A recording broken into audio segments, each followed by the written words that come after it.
Well, I am very privileged today to be joined again by Stephen J. Manning, and we are here to talk about AI and UBI and a future together. What the hell is UBI? It is Universal Basic Income. And actually, as AI grows and job disruption gets more rapid, so the skill gap is just not filled, we we need universal basic income because without it, a lot of people are actually going to be much worse off. And there are many, many other benefits of that. And we're here to talk about that. We've been doing a lot of research. I've looked at McKinsey, I've looked at MIT, I've looked at all sorts of sources. And Stephen's been researching away as well. And we're here to really dig deep into this in the next half hour, maybe 40 minutes. And it's going to be a really interesting conversation. We're going to delve as deep as we can into this whilst retaining some sort of normal tech-free conversation, to be brutally honest. So, yeah, it's a real pleasure, Steve. Always great to see you, and looking forward to digging into this. Likewise, and thank you. Thank you. Thank you. So, yeah, I mean, we have automation, we have job displacement, we have loads of small businesses and loads of ambitious professionals who want more out of life. They want a sense of freedom and they want a secure future. But the problem is that a lot of them are really scared about this and about losing their job to AI. And I'm a little bit worried for them, but I do think that universal basic income is a really great safety net in my opinion for this. What do you think? Do you think it's a safety net, or do you think it's kind of demotivational for people, or a necessity, or what are your thoughts on that, Steve? Well, yes, and yes. Let me just offer this for a moment. I'm certainly not a social scientist. I may be perhaps an armchair macroeconomist. And when you talk about UBI, let me just, as an aside to this, I do profess some competency on spectacularly failed other systems, for example, the communist model, and the increasingly more struggling limited future of socialism. Those are all ultimately impact on people's ability to make a living, people existence. So when I think about UBI, basic terms come to mind: conformity, complacency, which is necessary to live in a system like that. That, by definition, requires obedience. You must obey the nanny state, if you will. And all of that to result in what is a basic existence, a baseline existence. For many people, that's a great way of life. I saw that firsthand in communist countries, socialist countries, and of course, being a capitalist and a Yankee, I reject that just as a basic construct. Now, the problem, of course, and I'm glad to speak on things like even minimum wage. If you think about UBI is here on the penthouse floor. Minimum wage is kind of a baseline idea. But there's a raging debate among smart top-line economists whether minimum wage is a good thing or minimum wage is a bad thing. There is always a conflict between guaranteeing a minimum wage or an income and the economy at large. This is to a lot of smart people, minimum wage, and of course the ultimate, which is a guaranteed income, is multidimensionally deleterious to commerce, to the economy, to progress.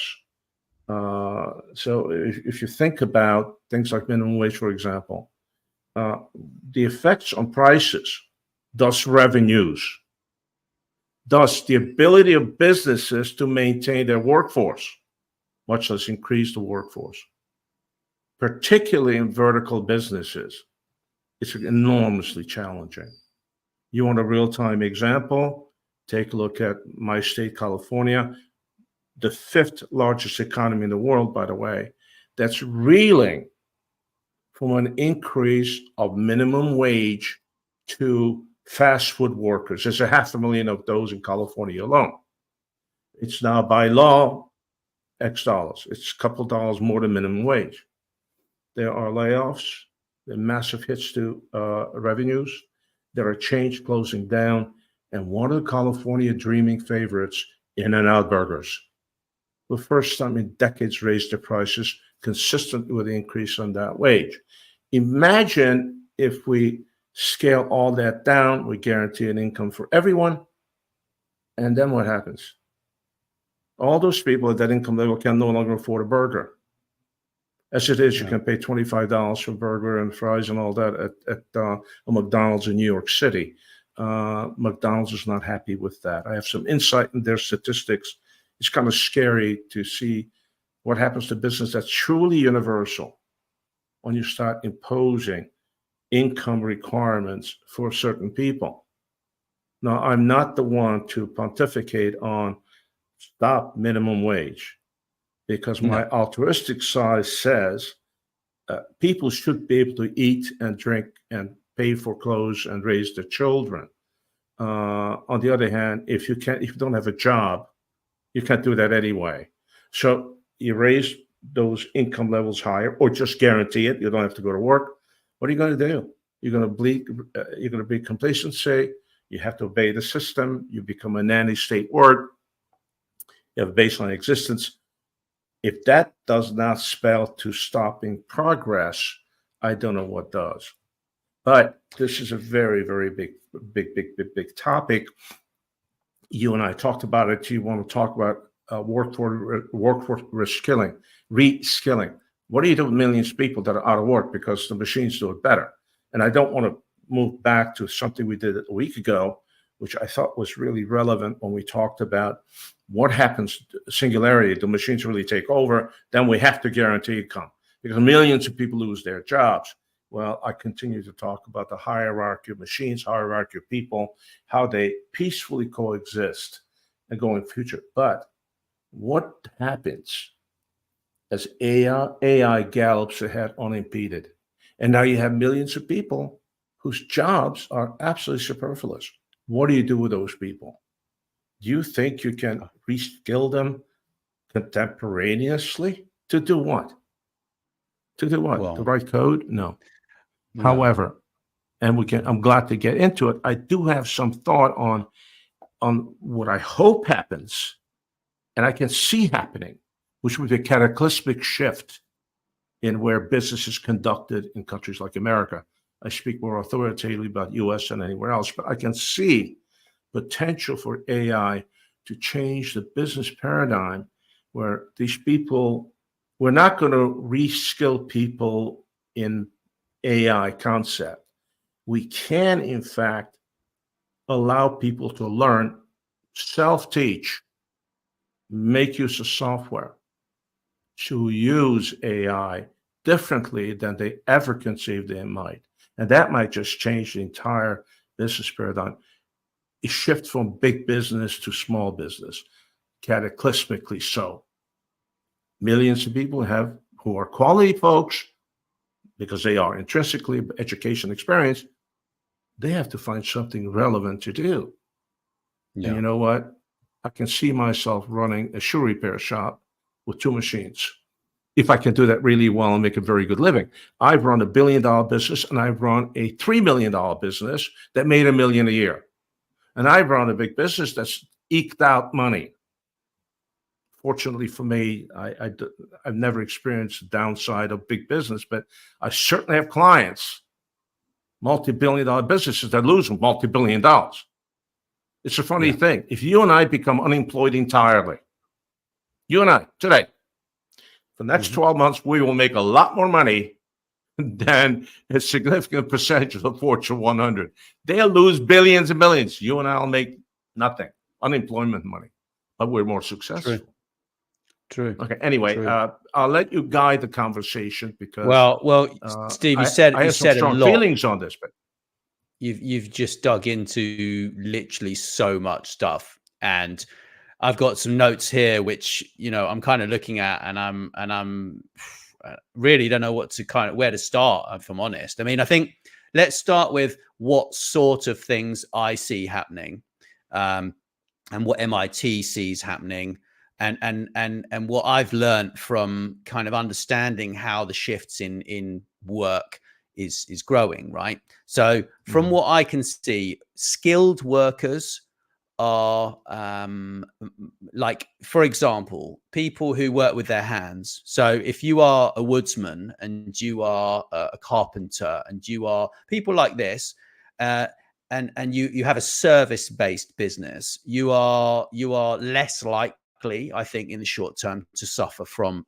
being out of work, right? In this respect, obviously that could change because we've seen how fast these things change. But what I've also seen is that new product development has actually sped up, right? But that's only sped up with people who know about data. So, for example, the Climax Foods are doing something amazing with vegan cheese. Okay, that's created using AI. I made a funny face when I read this too, right? But their CEO is ex-Google head of data science, Oliver Zahn, right? So they clearly have an idea about the data and what they're doing, okay? But it doesn't mean they're not going to use humans to manufacture cheese, right? It means the product of NPD, new product development, for anyone who doesn't know what NPD is, you probably do, is way faster, right? So I found that hugely interesting, hugely exciting. But then on the reverse of this, right, you've got this guy called Jonathan McIntyre, who's a food consultant, and he used to head R&D teams in beverages and snacks at PepsiCo. And he thinks the technology is significantly overhyped, is what he says, as a tool for his field. He says it's only as good as the data that you feed it, which is what you and I were talking about last week, the week before, and however many times we talked about this subject, right? And basically, he's saying there's not going to be enough data to yield productive results, which is interesting because he basically says during his stint at Pepsi, he attempted to use IBM's Watson to create a better soda. And he said it formulated the worst tasting soda ever, which I thought was quite interesting. But I have seen IBM Watson at Wimbledon, and I've had a conversation with the IBM Watson chatbot at Wimbledon in the basement of Wimbledon, and that was really interesting. And you, as a tennis expert, would absolutely love that chatbot. You would be chatting to this chatbot for hours about tennis, I'm sure. But IBM are doing some groundbreaking things with AI, as are lots and lots of these tech companies, but they don't want you to know what they're doing because then someone else is going to have the competitive advantage. And this is why they're keeping very quiet in this field. But what you said about communism, socialism, etc. I mean, I live in Croatia, so, you know, this is Eastern Europe, right? So I spent some time in Poland. I've heard a lot of stories, and I understand a lot of people who live here are still in that mindset. I mean, it's 30-year-old country, so a 35-year-old country. So they're still in that mindset of how communism is, right? So, well, I would like to make a comment on that, if you allow me, please, because it's huge. Please, it's huge. Yeah, it's massive. Yeah, and it just, and I'll go backwards a little bit if you don't mind, but to re-educate generationally addicted people to systems is really complicated. Very briefly, when the Iron Curtain first came down, call it 1990, as you know, I created an industry in Central and Eastern Europe, several countries. Nobody had checking accounts. Nobody had credit cards. There were no checks. There were no social and economic structures to support a free economy. Hell, the free economy erupted on a Tuesday morning. Okay, go manage. My fondest story is that over the years, I might have had some issues taking money out of banks, but that's the first time I ever had an issue putting money in a bank. I mean, suitcases with Citibank travelers' checks. And 3 months of negotiations to open what? Accounts to put a lot of money into. and 4 hours sitting at a counter signing checks. How about I wire it? Oh, no, got to bring checks. The most difficult thing, ignoring the lack of systems, lack of governmental procedures. Heck, the government sued me on the basis of a 1907 law that nobody could find. Well, it turned out they invented it that morning, and they came after us for unfair advertising because we ran comparative ads. You can buy Nathaniel's thing for $90. You can buy our thing for $4, just as good. And I did something really stupid. I introduced 100% unconditional, no questions asked guarantee. Oh boy, the world was going to collapse. Oh, by the way, fortunately, we provided goods that really stood up. We had absolutely negligible returns, but that's not the point. The point is, other than governmental interference, which stacks of $100 bills came in very handy. I don't mind sharing it. It's been years now.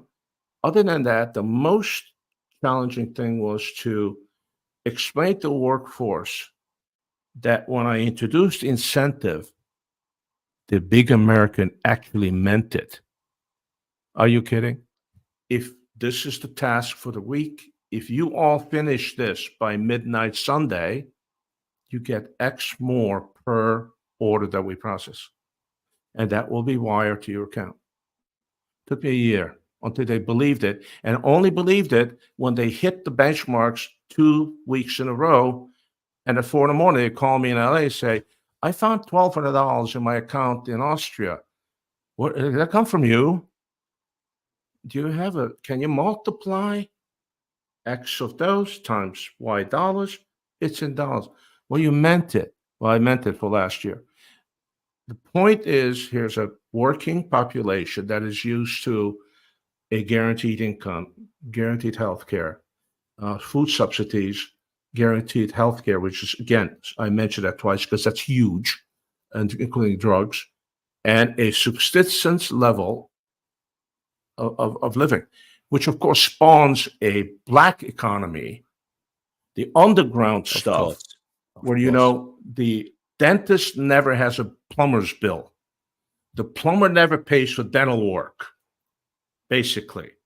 The shoe shine guy, the plumber has fantastic shoes because shoe shine guy doesn't. But the shoe shine guy also gets free plumbing.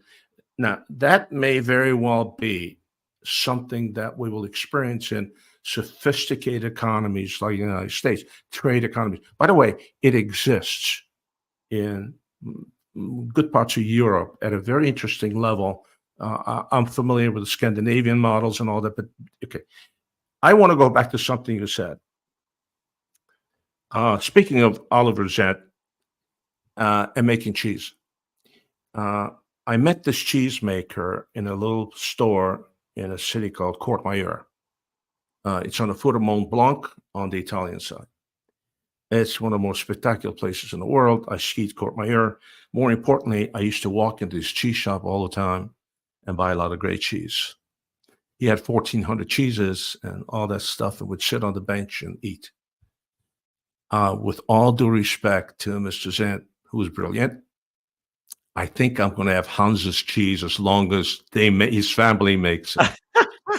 I'm not sure I like vegan cheese either. Well, it's okay. I mean, I've had vegan cheese before, but it's not real cheese. To my two vegan friends. Sorry. To my two vegan friends who cheat, knock yourself out. The Pepsi guy. I don't want to get into that because I can write 4,000 words on that by nightfall. But it's the thing that I referenced a minute ago in terms of guaranteed universal income. To create a massive, look, AI has the potential of putting millions of people out of work. You and I talked about this at length a week ago, and I don't want to get into the hierarchies of machines, hierarchies of people, how that they coexist and they push everything forward and hopefully throttle it as well, keep it relevant and not destructive. Every cataclysmic upheaval in tech, science, blah, blah, has the potential of being totally destructive. We can, in fact, blow ourselves up. We live in a world where two blonde, blue-eyed 24-year-olds from Kansas in an F-35 can change the world. Let's be clear. Yeah, true. It's a fact of life. True. So the world is, well, it's what it is. But I said, we can't re-educate 7 million people in a matter of moments, because AI is galloping at a rate that's just spellbinding. But so what happens then? Well, as you said, yeah, there already is a nascent but growing incredible industry of people going to tell us how to use AI.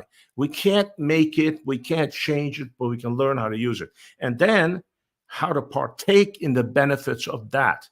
Okay, so is it possible that two things? One, there will be people like you and I and others who are far smarter than I am, far more forward-looking. The people on the top of the hierarchy of those folks that influence the growth and use of AI and all of that, and influence policy, like minimum wage, like guaranteed income,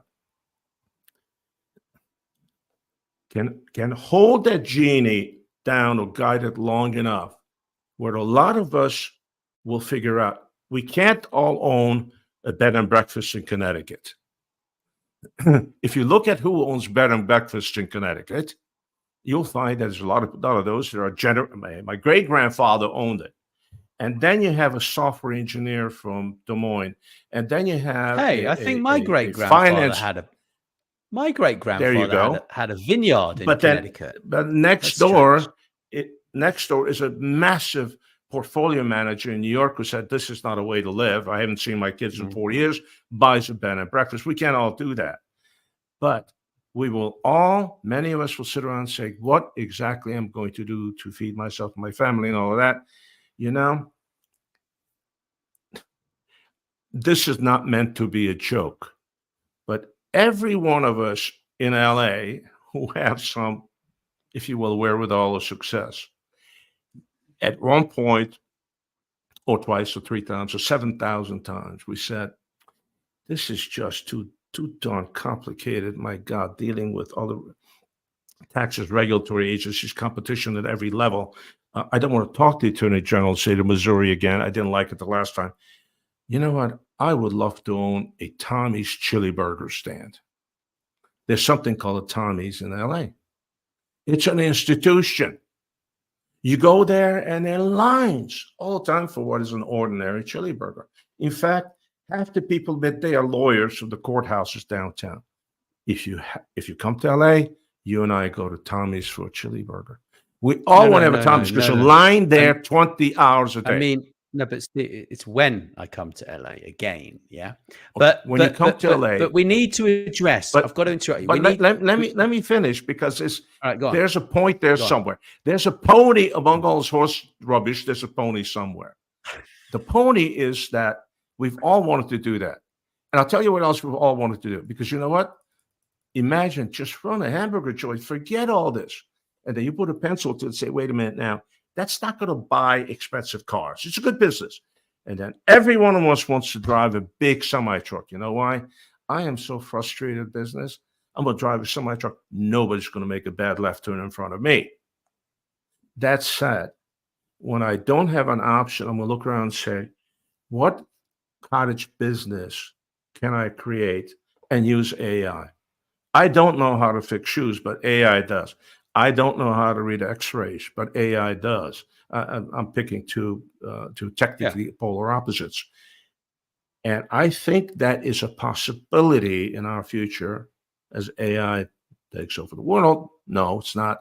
That we will develop, we will have an incredible explosion of small business in America. Small businesses or cooperatives of small businesses, and they'll shift revenues from big business to small business, which of course is temporary, because in due time, big business will buy small business, and then we go to the cycle again and again. Yeah, of course. of Okay. course. But Thanks for you said some indulging me with interesting. a little retrospective here. No, I'm sorry to interrupt you. You've said some very interesting things there because according to what I was reading in one of these reports, I think it was McKinsey, that actually there are going to be a lot more gig economy workers, which is Without a interesting, doubt. right? Which is what Without a doubt. you've basically talked around it. You didn't mention the word gig, but really that's kind of there too. Small business and gig economy very close together, right? But the thing is Glad that to with share the glory with McKinsey. it's well, there you go. Great minds think alike, right? So when you look at all of this, with the elephant in the room that I was excited about mentioning a minute ago is who on earth is going to pay for universal basic income? And I think Europe is going to turn around and go, okay, so they already like to fine a lot of these big tech companies, right? But as the tech layoffs become more and more and more and profits become larger and larger, I personally believe that Europe will probably be the first place that says, do you know what? Actually, you're going to have to fund this because we're not funding it. And then they're going to stop fining these companies and they're going to work much closer with them. And they're going to say, well, okay, you've just got rid of 10,000 workers. Well, actually, that's going to fund 100,000 universal basic income requirements, right? And that's what I personally think is going to happen.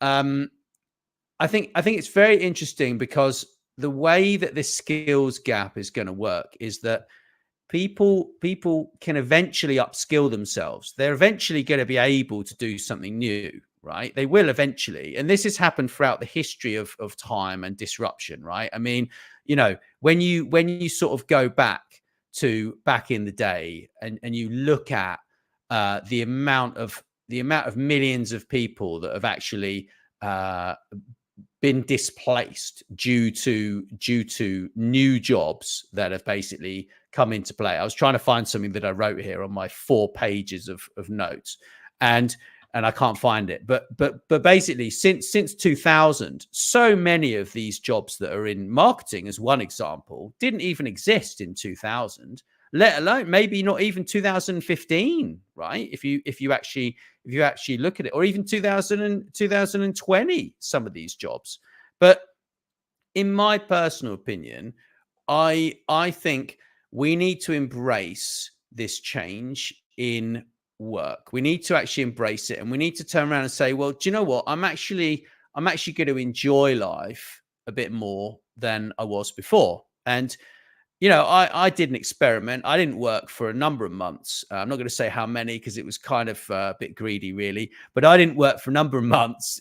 When you first contacted me, I wasn't working because I decided I'm going to just take some time off. It was summer here, and I took some time off. And it took you a few months to convince me. Actually, I did want to work and do some work with you. And actually, I got bored. And I believe from that experience, I actually think that even if the universal basic income gives people more money than they actually need, so they've got some disposable income to do some hobbies or whatever it is they want to do, I believe that they will actually get bored because being in a creative career or in a career it's enjoyable. Like, I mean, you love what you do, right? I love what I do. Yeah, I love spending time talking to smart people like yourself and writing blogs and white papers and all this kind of stuff. But people, I think it's going to give them just a little break that they need. And actually, according to what I read here, what's very, very interesting is that actually it could be crucial. Universal basic income could become crucial for facilitating an exit option for spouses, right, in undesirable or abusive relationships as it balances the intra-household income. That's an interesting byproduct. Well, I think it's an interesting byproduct, but it's not exactly quantitatively. Well, qualitatively is obviously a fantastic idea, but quantitatively, what percentage of households have abusive relationships where one spouse needs to find an exit valve, if you will, It Well, exists, but I don't think that's an economy but there's bending also or altering no, thing. I agree, but But there's also another one. I got another one here that I think is interesting, and actually the mental health disorders are becoming very common, certainly in the Western world. I'm not just the US, and they affect millions of people and cost billions of dollars, right, per year. And whilst it wouldn't solve it immediately, right, it would actually improve mental health by reducing the financial insecurity, because this is what people don't have security anymore, and the stress is really painful, and actually and that's what can lead to anxiety, depression, and other mental health problems. And so that obviously has a cost. It has a cost to business. So if I may make a tenuous connection, it's a connection, but somewhat tenuous. We here in the United States of America have had that experiment in the last several years, where we basically bailed out people, COVID, et cetera, and I'm not making a political statement of any kind. We can devote 7-8 hours to that if you wish, but no. we have this government, our governments have doled out trillions to Yeah, help people get over also. Yeah. get over COVID, et cetera. Now, what did that do? It put food. We did a couple of things. It put food on the table for a lot of people, created some security for them. Two, it had decimated certain industries. No point going back to work because they make more money not working. Standouts are hospitality industries, particularly restaurants, and then, of course, a lot of intense warehouse production sort of stuff where, why do I want to work for that wage when I can earn this? And then, and I will go backwards here. Astounding. June 11, yesterday, 2024, 73% of Americans report that they are struggling to make ends meet in America, to pay their bills. Some significant percentage, up in the 70s, of shoppers in supermarkets make choices to buy lesser quality, lesser brands, lesser amounts than they ever have before. 40 some, our credit card debt in this country is greater today than has ever been before. 60% of population absolutely lives paycheck to paychecks. They are 2 weeks away from financial insolvency. 2 weeks. There are no savings accounts. And here is the most astounding statistic. In this good Lord's day of June 11, 2024, 25% of Americans report skipping an occasional meal due to the cost. Now, that is laid at the rest. Of course, this is complex. Again, I'm not a microeconomist, certainly, and I'm a casual macroeconomist. It's laid to incomes not keeping abreast of whatever, all of that. Our employment figures, by the way, are specious. No, we don't have 3% unemployment. It's much greater than that. Add in people who no longer look for work because can't get it. Subtract the people who have 2 jobs. You don't have 3%. It's much more. But inflation is a result of what? Of guaranteeing income, of supplementing income, which is kind of a baby version of guaranteed base income. And that's the outcome in the United States of America. But to report statistics, and I think they're reliable, that 25% Americans report skipping meals because of the expense. In America? Oh, of course, there's also 1.7 million children that go to bed hungry every day in America. Now, how do you fund guaranteed income? How do you fund it? The governments, this regime and the prior one doled out trillions. to help people out. And this is what happened. Oh, by the way, a whole lot of those Interesting. people did not need it. Did not need it. Right. The Right. degree of fraud is mind-boggling. Didn't need it, Right. but we did it. Right. And what's the outcome? The outcome is that there are a lot of people that they didn't return to workforce. Why? They made enough money over a year to not work for a year. And you know, people work the system, and there's a lot of money to be gotten. And what happens? Ordinary families make a choice between groceries and petrol, gasoline. Can you imagine that? Yeah, it's The crazy. idea there are a It's couple crazy. million children in America that go to bed hungry every day. Mind-boggling. Yeah, it's This is not bonkers. But this is not but they sub-Saharan Africa. have a lot of that as well in the UK. I didn't look into the figures of that, to be honest. But among what's interesting is among supporters who clearly don't understand the byproduct of UBI, 80% agree with the idea of taxing businesses to fund it. 80%, right? And actually, the statement that companies benefit from the adoption of AI should pay for a UBI for those displaced by this shift is which I thought was quite interesting, right? I think that's hunky-dory.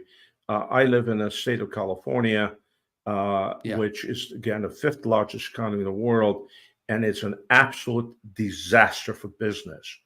Businesses are leaving. Completely. Overregulated, overtaxed, incomprehensibly so. If I were to start a business that had any kind of physical presence, staffing, et cetera, I would be in Wyoming. I'd be in Nevada. I would be in, not going to Texas anymore. I'd be in Tennessee. And I go to South Dakota because the government of South Dakota tells me, come to my state. You're not going to pay taxes for 20 years. You want to build a building? We'll match you dollar for dollar. Why the heck do I want to do something in California? You know, it's a funny thing, and it's just a little bit of snippet. If you go to U-Haul, you know, the big trailer rental company, and want to rent a trailer, and they say, well, what are you going to return it? I'm going to return it in Houston, or in Cheyenne, Wyoming, or in Reno, Nevada, or in Salt Lake City, Utah. Okay, it's $37 a day. The return fee is X. And Papa, if I'm going to return in California, it's half. Why? Because we rent 1 million of them going out, and we don't rent any coming back. That's just U-Haul. So if you want to rent one in Texas, they'll give you money to drive it back. That's the state of California. Hey, you know, it's kind of like the old Western. Shoot first, ask questions later. Here, tax first, ask questions. So you want to tax my business, all these businesses, to pay for universal wages going for people I don't know. I kind of feel the same way about that as I feel about me. My wife and I paid for our own education. We paid tuitions for our children. Thankfully, we're able to do it. I now asked one of my congressmen, do you think I can get my money back? Because there's a couple living across the street, professionals, starting out. They make $247,000 a year. They're getting back tuition money from the government. Why am I paying for that? I already paid for it. So you want to tax me to death to provide universal income, you are tugging at my heart in a very big way and my intellect. I don't want anyone to go hungry. I think it's unconscionable to allow that to happen. But then there are a couple billion people in the world that are hungry. But we have hungry Americans right here in my backyard, you know, unconscionable. On the other hand, you know, I wrote a piece that, thank you, you read. Altruism only works if you have profits to support it. If you don't have profits, you don't have altruism. Can't give away if I'm not making it. You want to tax me to death? You want to impose regulations that stifle me? You want to impose taxes that choke me? And don't make any money. I can't give away something I do not have. So altruism is wonderful, but there are realities to it. Yeah. So universal income, I think it's a panacea. I think it's a dream. I think it's. Yeah. I don't think it's at least in my mind, economically not sustainable. It's Yeah. not. On a small, tiny scale, we tried that here in the United States over COVID, etc. We tried it, and look what happened. Look what happened. Yeah. It sure It's felt good to interesting. get that check. It's How does it interesting. feel to go to market now? Gasoline in Los Angeles is $5.50 a gallon. Wow. In Texas, it's $2.95. But in LA, it's almost $6. People make a choice every day: buy gas, or buy groceries, and that to some extent is take universal Crazy. income to a tiny little level. But if we step back from all of this and we look at people's jobs, and we look at people's skills, and we look at the skills gap, and then we look at the data that we have on these people, all it really would take is some very smart people at Microsoft or whomever, some company they need to buy, and then they can integrate it into LinkedIn, and everyone can upload their CVs or resumes, if you like, in America, and actually those people could be told that in 3 years' time their job is not going to be around anymore, and that actually if they did some work and they studied at night, like my dad did. I went to college when I was working full time. You studied law as well whilst you were working full time, and you knew that you needed it, right? But the thing is now is that people should be able to answer a series of questions, which might take 10 minutes, upload their CV, and then for some AI to analyze everything, analyze the job trends, use some data crunching, and then come up with a solution for this person or these groups of people. And I tell you what, that is what needs to happen, instead of LinkedIn and recruiters making a ton of money recruiting people for jobs that they're going to be made redundant from. And actually they need to use this technology. And in my opinion, we're not far away from having that. But the problem is that all of the AI startups, a lot of them that started out with these big ideas, said they were going to do that, said they were going to do this, and actually they didn't do anything because they ran out of funding. And this has been the biggest problem. We've had an overhyped tech AI bubble, and my personal opinion is things are probably gonna get worse before they get better. And in the meantime, I think that we need to really take a look at what we're helping people with, what other skills people have, and how they can actually improve in life. And what can I say, Steve? Is there anything you want to add before I kind of lead out of this, or? Well, I hope and pray that the world continues to want people like you and I, and prayed need, because we talk about this stuff. We try to be. You're a futurist to begin with. We try to be a little forward-looking. The idea of this is not to go back and, well, we should not have done that. We should have done that. We deal in reality. We deal in today. People ask us about today. People don't want to know how we got here, which is a challenge for some of us who are natural storytellers. I'm a storyteller. I'm a raconteur. To me, a story has a beginning, a middle, and end. The beginning is historical perspective. People want to know, this is where I'm at, this is where I need to go, this is where I have to go, what I do next. And of course, speaking of self-perpetuation, I hope you and I are never out of work on account of any piece of technology. There are people out there who are at crossroads in their businesses, interesting enough in their personal lives, because that all ties together anyway. Where am I going to go? What I'm going to do? I'm going to be laid off. I don't have a future. What should I do? Explain this to me. And hopefully you and I bring value to those people and companies. It's an interesting thing to me, and I don't want to be boastful about this. It's an interesting thing to me sometimes when I get to talk to a board or an executive committee or something in a really meaningful company around the world. And what are the things that preoccupy them? And at some level, and why they want to talk to me? Hey, I'm an ordinary guy. Well, my perspective, it brings it down to, I don't deal in esoterics. This is what this is about. That's what you and I write and talk about as well. So allow me to pitch here. We do a lot of how-to work. And I certainly do a bunch of stuff. I mean, I can't say it on the air because it's profane, but I'll clean up. I have a side of my life that's called the oh crap side. That's the 2 o'clock in the morning phone call. Word. You can, I know you do.